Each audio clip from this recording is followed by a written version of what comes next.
ya Kadama TV kino kirango kya njawulo oba vidiyo eno egenda kubeera ya njawulo ng'ekwata ku bulamu oba corona owookubiri gye bayita second wave ezze. Tugenda kubeera nga tutunuulira corona ono wa second wave agenda kuba nga affectinga atya omulimu gwaffe ogw'Abasekadaama Bakadaama ewaka n'ensi zonna okutwaliza owamu.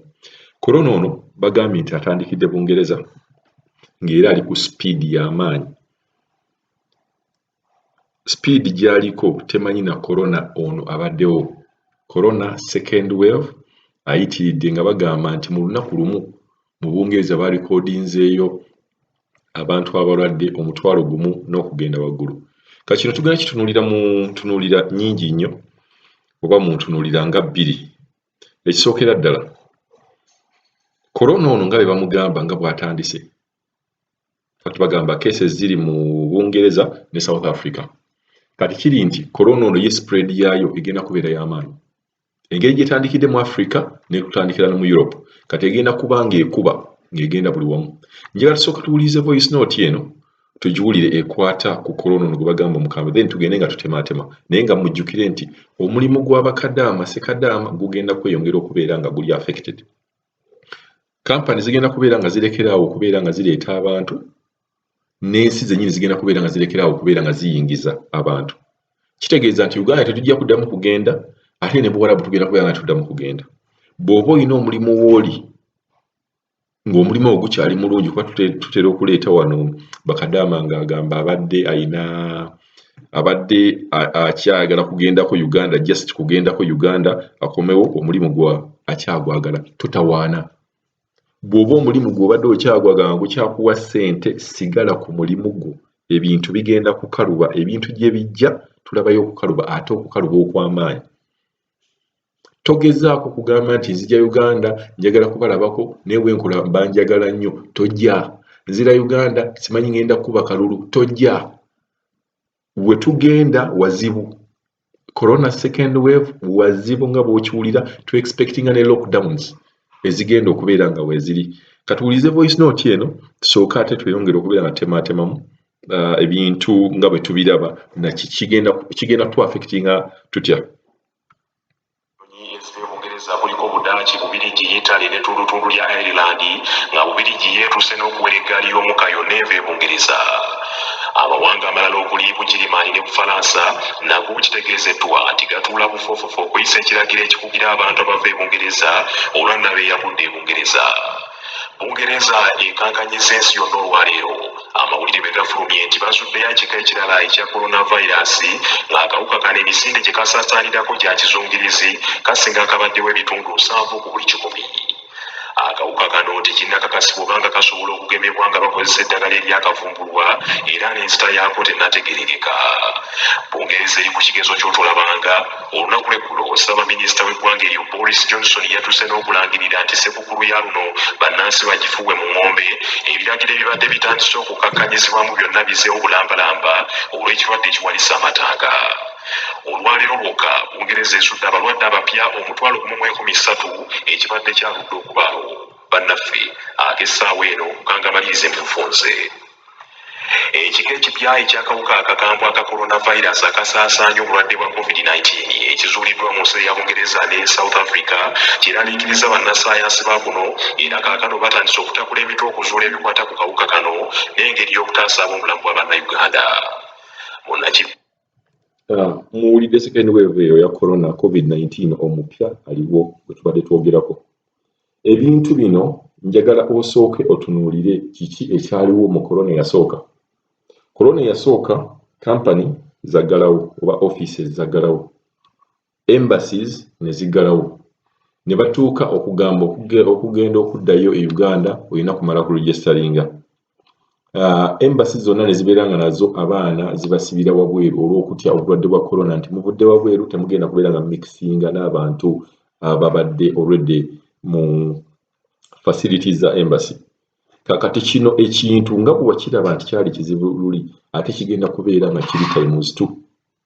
Kigenda kwekubamu emirundi 2 lwa nsonga nti obuzibu kakati obuliwo kweno corona wa second wave bwo busaasaana ate nga bagamba mu kusaasaana bw'obulwadde buno sipiidi yaabwo sipiidi nene nnyo, butambulira ku sipiidi nene. Kakati kitegeeza nti companies ezibadde zireeta abaana baazigula, kati bwe babeera bagula company zino tugenda kutandika okubeera nga tutunuulira nti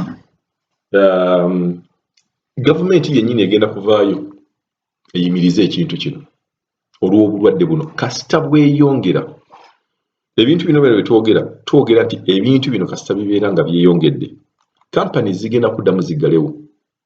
Ab'Obuwarabu bagenda kubeera nga tebakyatukkiriza kubeera nga tukomawo nga tujja mu nsi zaabwe, ate nga ne Afrika yennyini tegenda kukkiriza nnyonyi kugamba nti nnyonyi zivudde oba Bungereza oba zivudde Saudi nti ziyingira. Kitandise okuba nti kitandikidde mu South Africa, mu Africa jjukira oli kyatandikira mu China, naye kati kitandikidde mu Africa ne kitandikira ne mu Europe. Kati spread y'akawuka kano egenda kubeera waggulu.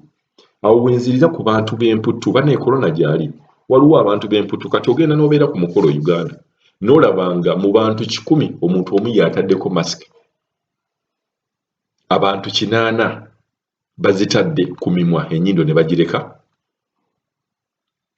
Then abantu nga tugambe abantu babeera 100, abantu tuyinza ogamba omuntu omu yekka yaba ataddeko masiki mu butuufu bwayo, nnyindo mumwa n'abeera ng'agitaddeko. Abantu nga 80 masiki zonna babeera nga bazitadde mu bulago nga bo bazifudde na design, yeetadde masiki naye masiki agitadde mu bulago neweebuuza otaddeko yaki. Then abantu abasigaddewo 10 tugambe 15%, 15 babeera nga masiki eyo bagitadde mu feesi, ennyindo tagikavalinze wabula akavalinze mumwa, ng'akavalinze mumwa oba just ne liipu eno ey'owansi yokka ng'ayogera. Kati obulwadde bugenda kubeera nga bweyongera lwa nsonga abantu tebannaba kutegeera nti obulwadde buno gye buli ate buspreadinga ku high rate, buspreadinga ku speed eri fast ddala mu Africa. Omugagga omu mu nsi yonna yagamba nti kyemulaba e Europe kigenda kukubisaamu emirundi nga 10 mu Africa, era kyetutandise okulaba abantu bafa ne bajja ne babagamba baabwadde obutwa, korona yatta abantu. Era bw'oba olaba emizikiti egyo kubajjukira omuntu bw'oba osaala omutwe, emimwa, buli kimu oteeka wansi. Ky'oba olaba spread y'okutta bamaseeka, spread eno ya korona okutta bamaseeka eri waggulu nnyo, yeeyongedde waggulu, naye nga problemu ekyasinze bantu butakkiriza. N'abakkiriza ne bateekako masiki naye ate ne baziteekako mu ngeri yaabwe gye babeera. Kati oteekako otya masiki ate n'ogireka mu bulago oba otaddeko yaki? N'ekyokusooka eruukinga na ffane okubeera ng'olina mu masiki n'obeera n'ekintu mu bulago nti olina mu masiki, obeera tonyumye. Omulala n'agiteeka ku mumwa, ennyindo n'azireka. So korona ono bannange gyali, twegendereze obulwadde buno kuba second wave okusinziira ekintu engeri gye kitambulamu yo mukambwe ate akyeyongera okubeera ng'asaasaana. Ez'Obungereza kuliko Budaaki, Bubirigi, Italy ne tundutundu lya Ireland, nga Bubirigi yeetuse n'okuwera eggaali y'omukka yonna eva e Bungereza. Amawanga amalala okuli Bugirimaani ne Bufalansa nago kitegeezeddwa nti gatuula bufoofufu okuyisa ekiragiro ekikugira abantu abava e Bungereza olw'annaba eyagudde e Bungereza. Bungereza ekankanyiza ensi yonna olwaleero, amawulire bwe gafulumye nti bazuddeyo ekika ekirala ekya coronavirus, ng'akawuka kano emisinde gye kasaasaanirako gya kizungirizi kasinga akabaddewo ebitundu 7 ku buli 100. Akawuka kano tekinnakakasibwa oba nga kasobola okugemebwa nga bakozesa eddagala eryakavumbulwa era n'ensita yaako tennategeerekeka. Bungereza eri ku kigezo ky'otolabanga olunaku lw'eggulo Ssaabaminisita w'eggwanga eryo Boris Johnson yattuse n'okulangirira nti ssekukkulu ya luno bannansi bagifuwe mu ng'ombe, ebiragiro ebibadde bitandise okukakkanyizibwamu byonna bizeewo bulambalamba olw'ekirwadde ekiwalisa amatanga. Olwaleero bwokka Bungereza esudde abalwadde abapya 1,013 ekibadde kyaludde okubaawo. Bannaffe ak'essaawa eno kangamalirize mufunze. Ekika ekipya eky'akawuka akakambwe aka coronavirus akasaasaanya obulwadde bwa COVID-19 ekizuuliddwa mu nsi ya Bungereza ne South Africa kiraliikiriza bannassaayansi ba kuno, era kaakano batandise okutakula emitwe okuzuula ebikwata ku kawuka kano n'engeri y'okutaasa ab'obulamu bwa bannayuganda.